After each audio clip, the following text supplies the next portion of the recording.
A Bíblia diz assim, João capítulo 19, versículo 17.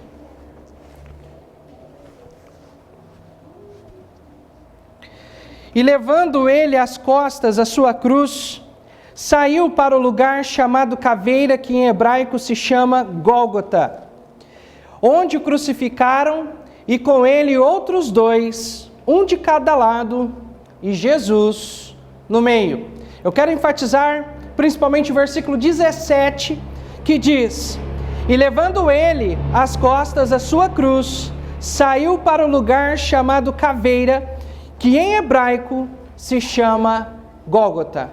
O título da mensagem nesta noite é Olhando para o Calvário.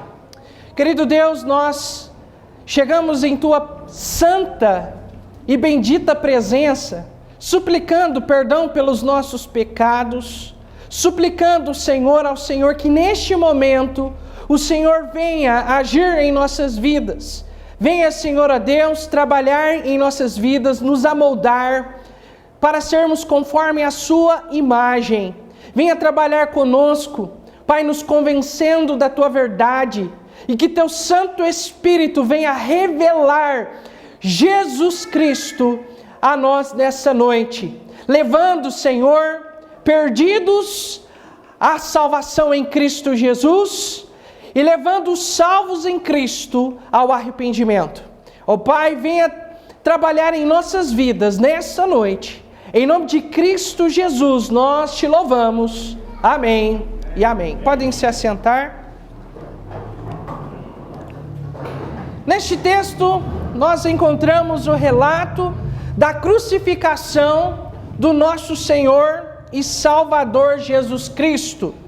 Irmãos, o Senhor Jesus Cristo, para nos dar uma salvação perfeita, para nos dar uma grande salvação, o Senhor Jesus Cristo pagou na cruz o preço dos nossos pecados.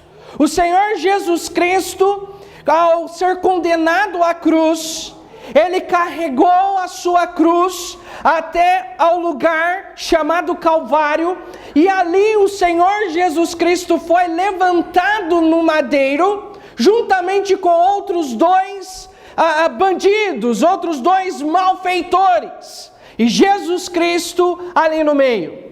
Conta-se que se nós olharmos para aquela colina aonde Jesus Cristo foi crucificado, dependendo do ângulo que você olhasse, você poderia ver um crânio humano, o crânio de uma pessoa. Por isso, aquele lugar aonde Jesus Cristo foi crucificado, ele tem esse nome, Caveira ou Gólgota. Algumas traduções trazem a palavra Calvário, que é o mesmo sentido. Meus amados irmãos, nós hoje, pela fé, ao olharmos para o Calvário, não é apenas, pastor Timóteo, uma figura de um crânio, de um esqueleto humano que nós iremos ver. Ao olhar para o Calvário, existem algumas coisas muito importantes que nós iremos ver à luz da palavra de Deus e na revelação do Espírito Santo. E quais são essas coisas? Em primeiro lugar, ao olhar para o Calvário, nós podemos ver o ódio de Deus pelo pecado. É isso mesmo que você ouviu. O ódio de Deus pelo pecado.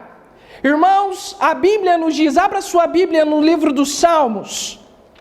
Livro dos Salmos, nós vamos ler o versículo 45, verso 7. Salmo 45, versículo 7.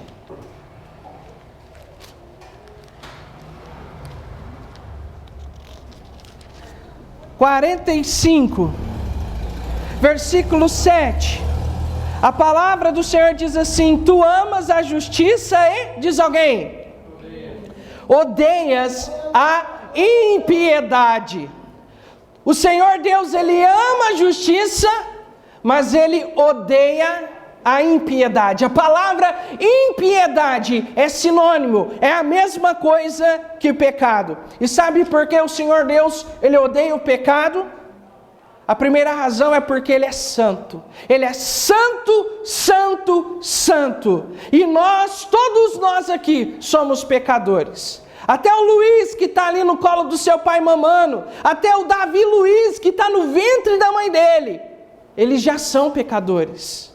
Eles não vão se tornar, eles já são pecadores. O salmista Davi diz que no ventre da mãe dele, ele foi gerado em pecado.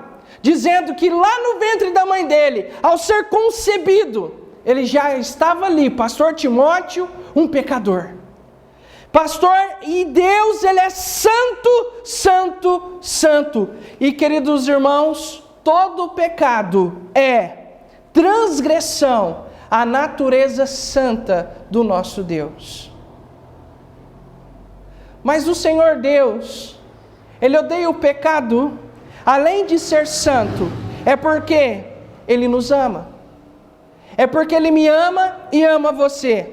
E o pecado, ele é destrutivo, ele é corrosivo, o pecado mata.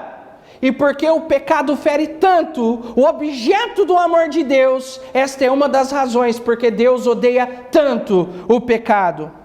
Eu tenho conversado com pessoas e visto quanto há pessoas que estão sofrendo por causa do pecado.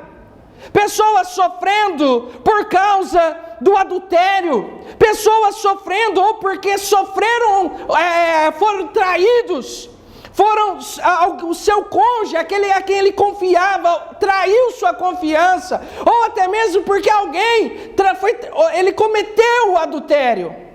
Está sofrendo as consequências do adultério, da infidelidade, da perda da confiança. Outros estão sofrendo a dor do luto, porque alguém chegou lá e tirou a vida da pessoa amada. Outros estão sofrendo nas suas consciências o peso de ter tirado a vida de alguém. Outros estão sofrendo por várias outras razões.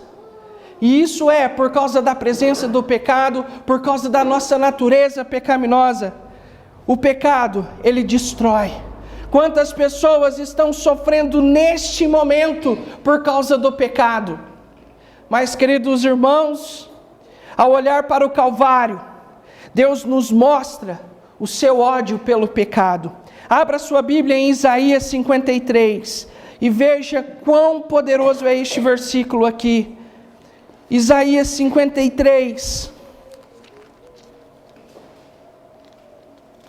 Irmãos, o Senhor Jesus, o Senhor Deus, Ele não quer que a gente sofra. Ele não quer, essa não é a vontade de Deus. O Senhor Deus quer o melhor para as nossas vidas. Mas Ele sabe que nós, por o fato de nós sermos pecadores, os nossos caminhos são caminhos de morte. A nossa vontade sempre vai nos levar por caminhos de morte, mas o Senhor Deus, Ele nos ama, e é por isso que Ele nos chama ao arrependimento, é por isso que Ele nos chama até Jesus, até a cruz, até o altar, para suplicarmos perdão do Senhor, e a Bíblia diz que Ele está pronto a nos perdoar. E Ele está pronto, irmãos, a perdoar os nossos pecados, a nos dar uma nova vida em Cristo Jesus, em nos abençoar, em nos dar uma vida abundante, e isso tudo é na pessoa do Senhor Jesus Cristo. Amém. Ao olharmos para o Calvário, nós vemos o Senhor Deus mostrando o seu ódio para o pecado, pelo pecado. Veja comigo 53, Isaías 53. Versículo 4, verdadeiramente, Ele, Jesus Cristo, tomou sobre si as nossas enfermidades, as nossas dores levou sobre si, e nós o reputávamos por aflito, ferido de Deus e oprimido. Mas Ele foi ferido por causa das nossas transgressões e moído por causa das nossas iniquidades. O castigo que nos traz a paz estava sobre Ele, e pelas suas pisaduras fomos sarados. Todos nós andávamos desgarrados como ovelhas, cada um se desviava pelo seu caminho, mas o Senhor fez cair sobre ele a iniquidade de todos nós. Ele foi oprimido e afligido, mas não abriu a sua boca. Como um cordeiro foi levado ao matadouro, e como ovelha muda perante os seus tosquiadores, assim ele não abriu a boca. Irmãos, nós podemos ver aqui, observa comigo, algumas palavras tais como enfermidades, aflito, ferido. Ele foi ferido, moído, outras palavras aqui, oprimido, afligido, irmãos. Tudo se referindo ao que Cristo Jesus padeceu lá na cruz. Jesus Cristo, nosso Senhor, a quem nós estamos aqui adorando, a quem nós estamos aqui bendizendo, a quem nós estamos aqui agradecendo, a quem nós estamos aqui adorando. Ele lá na cruz, ele foi moído, ele foi afligido, ele foi pisado por causa dos nossos pecados. Quem era para estar naquela cruz era você, Alexandre. Qual que é o seu nome? Adriano. Era você, Jean. Era você, Estevão. Era o senhor, irmão Beto. Era eu. Era cada um de nós que éramos para estarmos lá. Mas o Senhor Jesus Cristo decidiu pagar lá na cruz, em nosso lugar, o preço dos nossos pecados. É por isso que nas Escrituras diz que ele foi moído. Eu não sei se vocês já assistiram aqui aquele filme de Mel Gibson. É um filme católico, tem vários elementos do catolicismo lá. Mas, irmãos, a forma com que eles expressaram, porque o ator ele não sofreu nada, tudo aquilo é efeito especial.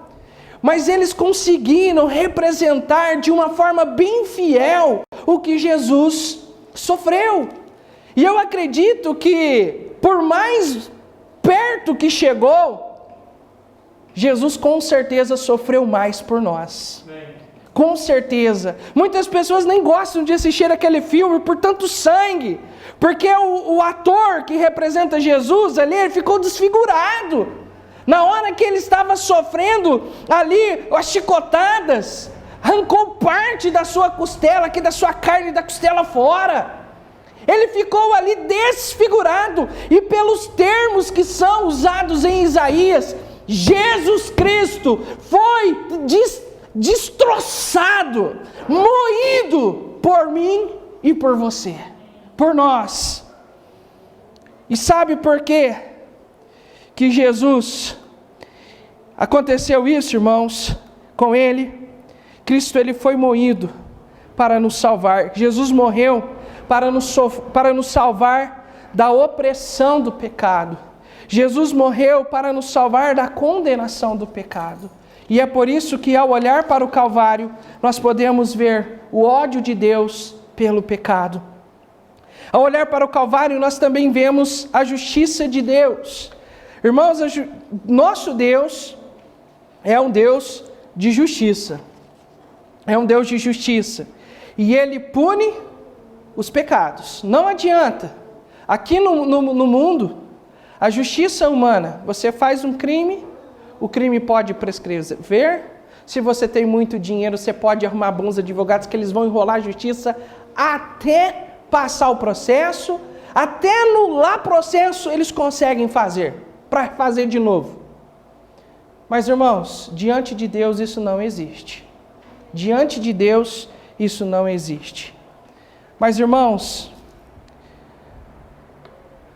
a justiça realizada em Cristo Jesus foi uma justiça maravilhosa, porque é por meio da justiça de Cristo hoje nós podemos ter vida eterna.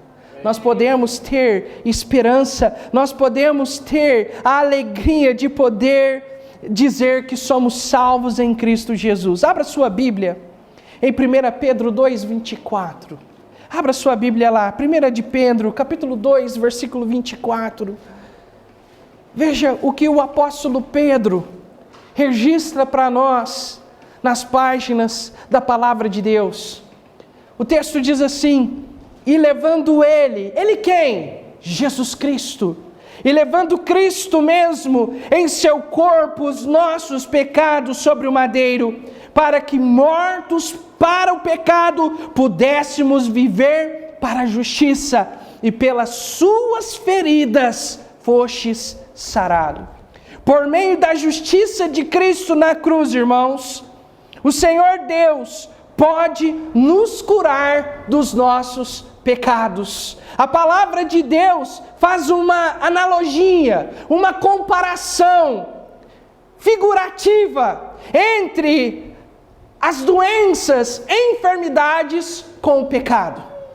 O pecado é como se fosse uma enfermidade sem cura, que não tem cura e que tem matado toda a humanidade. Toda a humanidade foi condenada à morte eterna por causa do pecado. Mas Jesus Cristo, por meio da sua obra na cruz, Ele é o remédio que cura essa enfermidade. Ele é o remédio que nos cura dos nossos pecados. O maior problema do mundo não são as enfermidades que hoje está aí. Nós estamos vivendo um período de pandemia, porque, segundo eles, a pandemia não passou. Ainda estamos correndo riscos. Mas o problema do ser humano não é Covid-19. O problema do ser humano não é os problemas sociais, a pobreza, a extrema pobreza ou a fome. Não, isso não é o problema da humanidade. O grande problema da humanidade se chama pecado. Se chama pecado. E o Senhor Jesus Cristo na cruz do Calvário, Ele cura o pecador do seu pecado.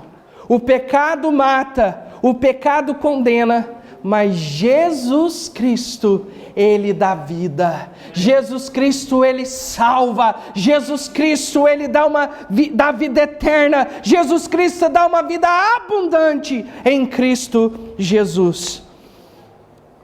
Uma outra coisa que a justiça de Cristo nos cura, além dos pecados, Jesus cura a nossa alma, Jesus cura os nossos corações. Quantas pessoas estão vivendo angustiadas, sem esperança, um vazio no seu coração. Saiba que esse vazio é do formato exato de Jesus Cristo. Por mais que as pessoas tentam preencher esse vazio com coisas imorais, com pecados e até mesmo coisas que não são pecados, mas infelizmente pessoas têm tentado preencher o seu coração com um monte de coisas que não é Jesus. Saiba que somente Jesus pode preencher o vazio do nosso coração.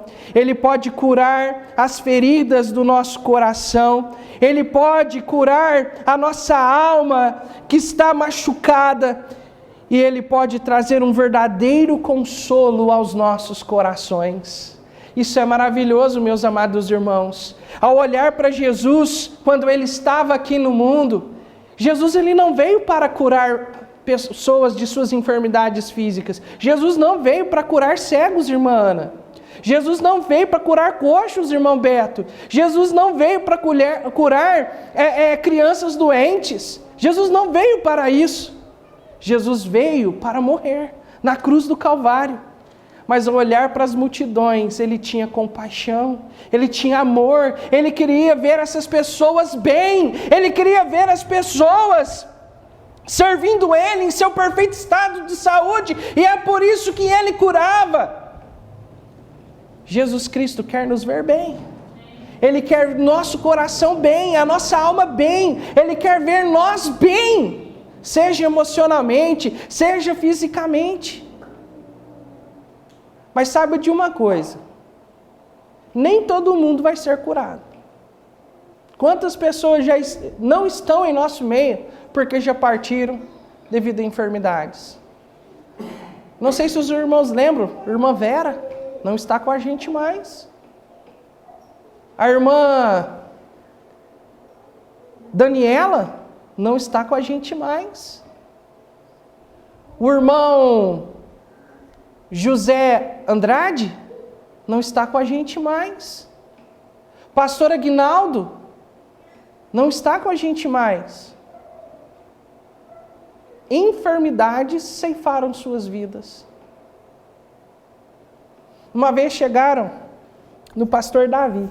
O pastor Davi tinha ganhado uma família para Cristo, lá em Ibiraci, e uma jovem, ela tinha problemas físicos. Ela tinha limitações físicas, ela tinha dificuldade de coordenação motora. E ela chegou no pastor Davi e perguntou: pastor, por que Jesus me criou assim? Por que ele me fez assim? Eu queria tanto correr, eu não posso correr. Eu queria tanto ter facilidade para me agir, ter agilidade. Eu não posso fazer muito. Estou completamente limitado, dependente da minha mãe, do meu pai, dos meus familiares. Eu dependo dos outros para tudo. Por que Jesus me fez assim? Irmãos, o pastor Davi, dirigido, orientado, no poder do Espírito Santo, ele abriu naquele texto, aonde Pedro vira para Jesus e pergunta para ele: Senhor, o que este fez para que ele pudesse nascer cego? Quem pecou, ele ou seus pais? Jesus vira para Pedro e fala assim: nem ele nem seus pais pecaram, essa enfermidade é para a glória de Deus. Irmãos, Deus não é um gênio da lâmpada, que nós pedimos e Ele vai fazer aquilo que a gente quer, da maneira que nós queremos, para o nosso bem-estar pessoal. Não, Deus não faz isso.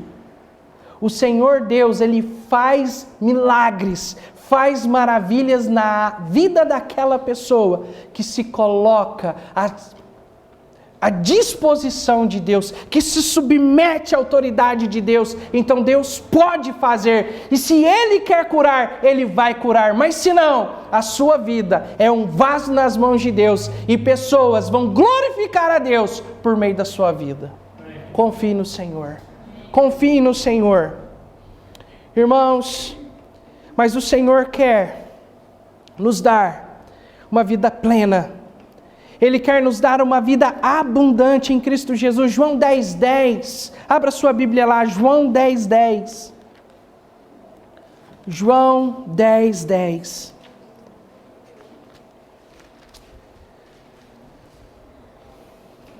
O ladrão vem senão a roubar, a matar e a destruir.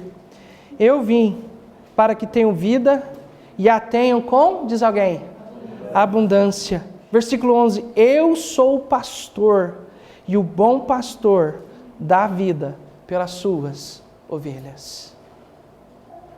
O Senhor Jesus Cristo, Ele deu a sua vida por nós, para que nós tenhamos vida e a tenhamos com abundância, nesta vida e na eternidade. Porque a morte do crente, o pastor Timóteo até pregou esses dias para trás a respeito do texto que fala que o crente não morre. Irmãos, eu cheguei uma vez na fábrica, estava trabalhando lá na fábrica, eu lembro direitinho até o cenário. Estava trabalhando lá na fábrica, lá, tal, fazendo, pespontando lá, tal. E de repente, eu conversando com o rapaz, e eu comecei a evangelizá-lo. E aí eu falei para ele que eu não iria morrer. Eu falei, não, eu não vou morrer, porque o salvo não morre. Ele, como assim? Como que o salvo não morre? Aí eu mostrei o mesmo texto, pastor, para ele. Falei, porque quando a Bíblia diz que o salvo não morre, é porque a morte física é apenas um empurrão para a vida eterna, para a eternidade com Cristo Jesus. Um empurrão para o céu. Irmãos, lógico, a gente teme o processo. Pastor Timóteo, a gente viaja aí, faz algumas viagens, né? E às vezes ele vai ultrapassar e ele fala assim, pastor, eu sou salvo, mas o processo da morte me assusta, sabe? Então eu não quero morrer de qualquer jeito não, né? Porque realmente o processo é complicado. Mas o salvo, a sua esperança está em Jesus Cristo. Amém, irmãos? Amém. O Jesus é o caminho, a verdade e a vida. Ninguém vai ao Pai se não for por Jesus. O Senhor Jesus, Ele quer te dar uma vida abundante. Ele quer te dar uma vida extraordinária. Jesus, Ele quer te dar a verdadeira felicidade. Muitas pessoas estão aí buscando a felicidade. Existem filmes com esse título, né? Em busca da felicidade, meus irmãos. A felicidade, ela não se busca. Ela está em Jesus Cristo. Ela está em Jesus Cristo. Jesus Cristo está te chamando, Ele está suplicando, vem até mim, vem até mim. E você então receberá a verdadeira felicidade. Quantas pessoas hoje estão aí buscando a felicidade, mas é uma felicidade momentânea, uma felicidade que depende da circunstância. A felicidade que Jesus tem a nos oferecer é uma felicidade eterna, uma felicidade que não depende das circunstâncias. Tem muitos crentes que não têm nada na geladeira para comer, mas mesmo assim eles são felizes. Pastor, não tem nenhum centavo no banco, zero, está zerado lá, e eles são felizes. Estão pagando aluguel, não tem casa própria, são felizes. Por que isso? Porque eles têm Jesus. Amém. Porque Jesus não veio oferecer riquezas. Jesus não morreu na cruz para te dar uma casa própria. Não. Jesus não morreu na cruz para te dar um carro zero do ano. Se você tem, é graça. Amém, irmãos? Amém. Se você tem, é graça. Mas Jesus não morreu na cruz para te dar uma casa. Ele morreu para te dar um lar celestial. Ele morreu para te dar o céu. Ele morreu para te dar vida eterna. Foi para isso. E é lógico que enquanto estamos aqui, nós vamos desfrutar de uma vida abundante, felicidade verdadeira, paz verdadeira. Ah, como eu amo a paz. O Sr. Célio, no estudo anterior que nós fizemos, ele falou, eu amo a paz. Sr. Célio, eu também amo a paz, com certeza. Mas infelizmente as pessoas buscam a paz de um jeito que infelizmente a paz é momentânea. O mundo quer paz e para o mundo, paz é um mundo sem guerras, sem diferença social. Só que o problema é que aqui neste mundo isso é impossível. Isso é uma utopia. O que muitos procuram aqui, nós só encontramos em Jesus Cristo. Porque em Jesus nós temos a verdadeira paz. E como eu disse, da felicidade, é uma paz que excede todo o entendimento, é uma paz, o mundo está caindo em nossa volta, mas a paz de Deus abunda nos nossos corações. Amém, irmãos? Amém. Então Jesus morreu para isso, para nos dar vida eterna e para nos dar qualidade de vida aqui também. E por último, o Senhor Jesus Cristo, Ele morreu por nós. Ao olharmos para o Calvário, além de nós vermos o ódio de Deus pelo pecado, além de ver a justiça de Deus em Cristo Jesus ali no Calvário, nós também podemos ver o amor de Deus para conosco. Abra sua Bíblia em Romanos. Romanos, capítulo 5, verso 8.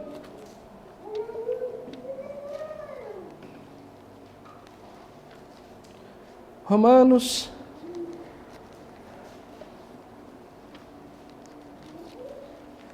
capítulo 5, verso 8. Depois do verso 8, nós vamos pular lá para o 17. 5, 8. Mas Deus prova o seu amor para conosco, em que Cristo morreu por nós, sendo nós ainda pecadores. Versículo 17. Porque se pela ofensa de um só a morte reinou por esse, muito mais os que receberam a abundância da graça, o dom da justiça reinarão em vida por um só, Jesus Cristo. Pois assim como por uma só ofensa veio o juízo sobre todos os homens para a condenação, assim também, por um só ato de justiça, veio graça sobre todos os homens para a justificação de vida. Meus amados irmãos, quando a Bíblia diz que Deus nos ama, Ele nos ama com um amor perfeito, com um amor incondicional, um amor divino. Não é igual ao amor de homens. Por exemplo, o filho começa a fazer algo de errado, começa a fazer birra, a se rebelar. O pai, ao invés de ensinar, o pai, ao invés de treinar o seu filho, de ensinar e na hora certa disciplinar o seu filho, ele negligencia tudo isso e acha que está agindo com amor. E a Bíblia diz que aquele que retira a vara do seu filho, lá em Provérbios, ele não ama seu filho. Porque quem ama, ele ensina que o pecado tem consequência. Porque quando nós olhamos para os nossos filhos, nós precisamos amar ele em sua plenitude, inclusive ensinando eles a enfrentar a vida lá fora, a enfrentar o mundo. Porque filhos que não são educados, que não são disciplinados, que não são ensinados, que não são treinados, na hora que saírem para o mundo lá fora, eles vão achar que eles podem tudo. E sabe o que vai acontecer? Essas crianças sem educação, sem ensinamento, sem treinamento, sem disciplina, eles vão enfrentar o mundo. E ao enfrentar o mundo, eles vão cair em depressão. Eles vão se afogar as suas mágoas na bebida, vão afogar as suas mágoas nas drogas, vão afogar suas mágoas em tudo quanto é coisa, e vão pensar inclusive até no suicídio, porque não estão preparados para a vida. Você tem que olhar para o seu filho agora. Nós temos vários pais aqui. Você precisa olhar para o seu filho agora e pensar nele agora e pensar nele lá na frente, com 18, 20, 30 anos, preparando eles para enfrentar a vida. Um pregador disse: treinando os nossos filhos para serem servos do Senhor. Amém, irmãos? Irmãos, mas Deus nos ama com amor perfeito. Deus nos ama com amor perfeito. E qual a melhor maneira de nós provarmos que amamos alguém? Lógico, o amor envolve você exortar, você ensinar, você treinar, você conversar. Mas existe algumas formas de você provar que ama alguém. Esses dias para trás eu cheguei no pastor Timóteo, lá na casa do pastor Timóteo, e eu encontrei em cima lá da bancada deles um buquê desse tamanho assim, sem exagero, irmãos, desse tamanho assim, ó, né? O pastor Timóteo deve que vendeu um rim para comprar aquele buquê para a esposa dele, né? Brincando, pastor, é brincadeira, tá? Não fica bravo comigo, né? Mas ele quis mostrar para dona Ingrid que ele a amava. Uma forma de mostrar amor. Amém ou não, irmãs? Hã?